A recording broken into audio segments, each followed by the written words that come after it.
A graça e a paz do Senhor Jesus a todos meus queridos irmãos da Igreja Batista Itatiaia.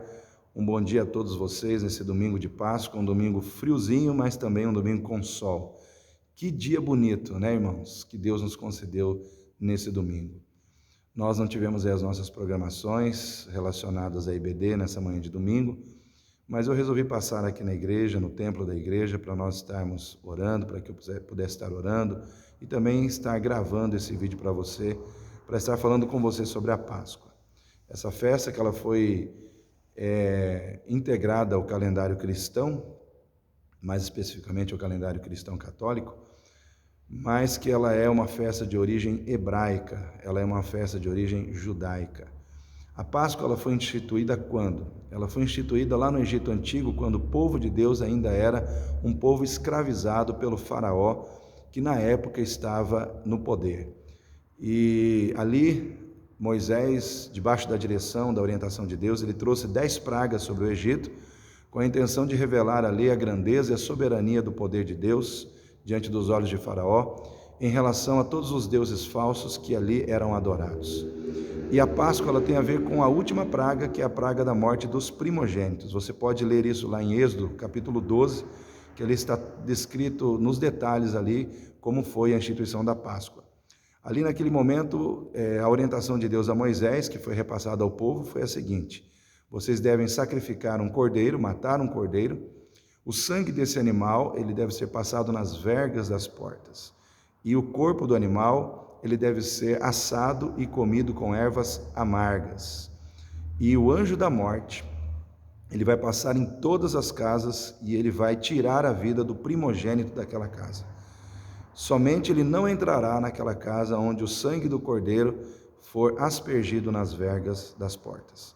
Então o anjo da morte passaria ali no Egito e estaria ali trazendo morte sobre todas as casas e especificamente sobre a vida do primogênito daquela casa, aonde o sangue do cordeiro não estivesse passado ou aspergido. Passagem. Então daí vem a palavra Páscoa, que significa na linguagem hebraica Pessá, ou passagem. Então o anjo da morte passou ali naquela nação, passou ali no Egito e matou todos os primogênitos em cuja casa não havia o sangue do cordeiro aspergido nas vergas das portas.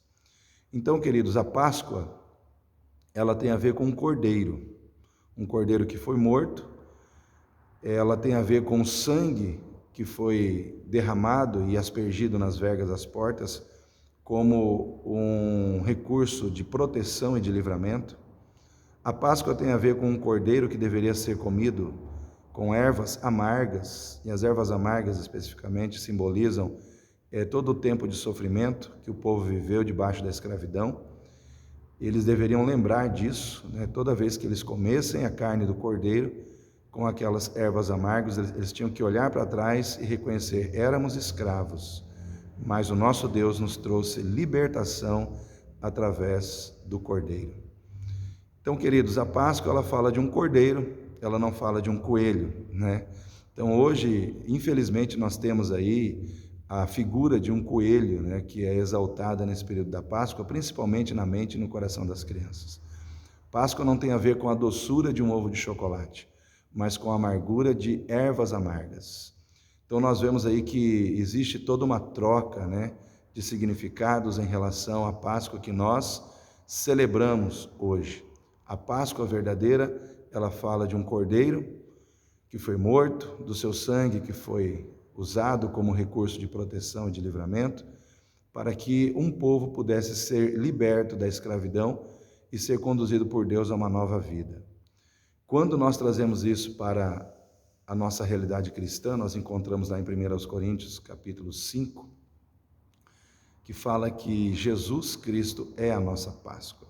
Deixai a massa velha e tornai-vos uma massa nova, para que possais entender a novidade de vida. Porque Cristo, a nossa Páscoa. Então, Cristo é a nossa Páscoa. O que isso quer dizer para nós? Quer dizer que aquele cordeiro que foi morto no passado, lá no Velho Testamento, cujo sangue serviu de proteção e livramento para que o povo pudesse ser salvo da ação do anjo da morte, Isso, de forma literal, se cumpre na nossa vida hoje, no aspecto espiritual das nossas vidas. Cristo é o Cordeiro de Deus que veio, derramou seu sangue na cruz do Calvário, para que nós pudéssemos ter total proteção contra a morte eterna. Não a morte física, mas a morte eterna.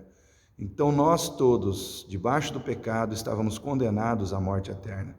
Mas quando Jesus derramou seu sangue na cruz do Calvário, e nós, pela fé, aceitamos esse ato da graça de Deus na nossa vida como um ato de salvação, nós passamos a estar debaixo do sangue do Cordeiro, de modo que os nossos pecados, eles foram purificados pelo sangue de Jesus, e nós passamos a ter vida, vida eterna, vida com abundância.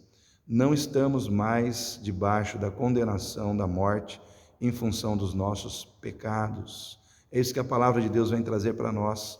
Cristo é a nossa Páscoa, porque Ele é o nosso Cordeiro, o Cordeiro de Deus que veio para tirar o pecado da nossa vida. Lá em João capítulo 3, João 3,16, diz assim: porque Deus amou o mundo de tal maneira que deu o seu Filho unigênito, para que todo aquele que nele crer não pereça, mas tenha a vida eterna.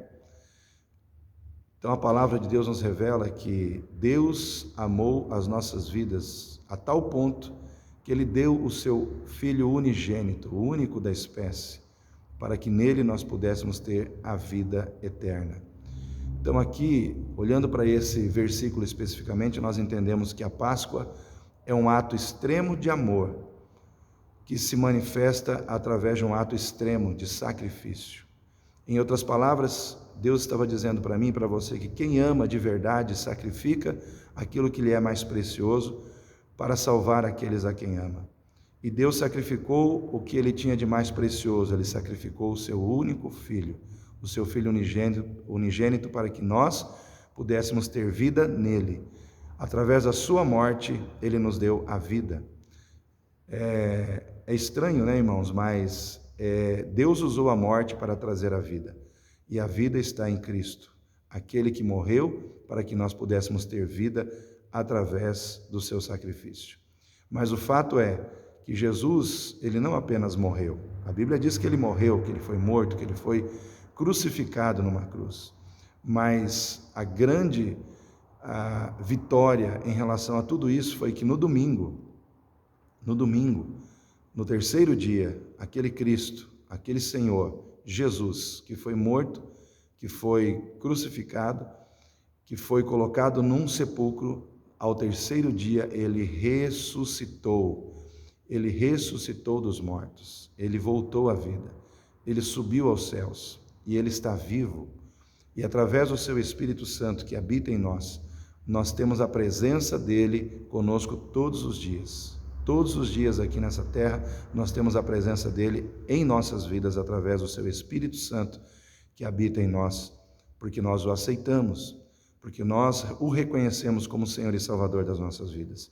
Então ele morreu, ele ressuscitou, ele está vivo e ainda, mais do que tudo isso, ele habita em nós através do Espírito Santo. Está presente nas nossas vidas, cumprindo a sua palavra, no momento em que ele disse aos seus discípulos: eis que estarei convosco todos os dias, até a consumação dos séculos. Então, nessa manhã de domingo, celebre a Jesus, celebre aquele que venceu a morte, exalte ele na sua vida. Reconheça que a maior vitória que você tem está em Cristo Jesus. O fato de você estar salvo, o fato do teu nome estar escrito no livro da vida. A sua maior vitória não são as bênçãos materiais que o Senhor possa ter te dado nessa terra, mas é a bênção eterna da salvação que você vai vivenciar aqui e também na eternidade, na presença do Deus Todo-Poderoso.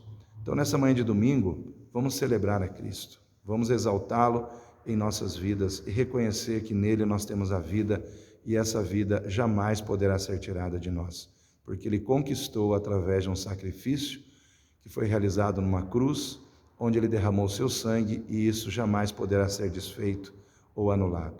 Tá certo, querido? Deus abençoe a sua vida nessa manhã.